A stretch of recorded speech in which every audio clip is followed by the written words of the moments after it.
মক্কার বুকে এক মহামানবের জন্ম। তার নাম আবদুল্লাহ ইবনে আবি কুহাফা। শৈশব থেকেই তিনি ছিলেন শান্ত, নম্র আর সত্যবাদী। মানুষের কাছে তিনি এতটাই বিশ্বস্ত ছিলেন যে তাকে সবাই সিদ্দিক অর্থাৎ সত্যনিষ্ঠ বলে ডাকত। একদিন সমগ্র আরব যখন অন্ধকারে নিমজ্জিত, তখন মক্কার এক গৃহে নবীর মুখে ভেসে আসে আল্লাহর কালাম।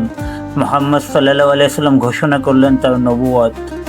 খবরটি যখন হযরত আবু বকরের কানে পৌঁছায়, তিনি বিন্দুমাত্র দ্বিধা না করে বললেন, আমি সাক্ষ্য দিচ্ছি আপনি আল্লাহর রাসূল। এভাবেই তিনি প্রথম পুরুষ মুসলমান হলেন। শুরু হলো এক সংগ্রামী পথ চলা।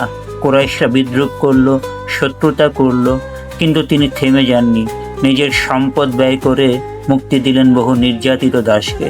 হযরত বিলাল রাদিয়াল্লাহু আনহু এর বুকে যখন পাথর চাপানো হলো আর কণ্ঠে উচ্চারিত হলো আহাদ আহাদ, তখন সেই স্বাধীনতার পেছনে দাঁড়িয়েছিলেন আবু বকর সিদ্দিক রাদিয়াল্লাহু আনহু। হিজরতের পথে এক অমর কাহিনী রচিত হয়।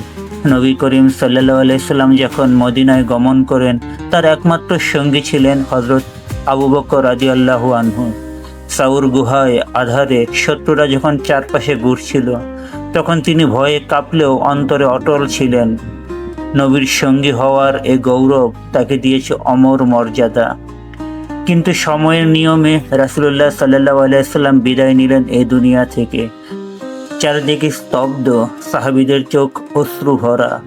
তখন আবু বকর রাদিয়াল্লাহু আনহু দাঁড়িয়ে দৃঢ় কণ্ঠে বললেন, যে মোহাম্মদকে ভালোবাসে সে জানুক মোহাম্মদ ইন্তেকাল করেছেন, আর যে আল্লাহকে ভালোবাসে সে জানুক আল্লাহ চিরঞ্জীব।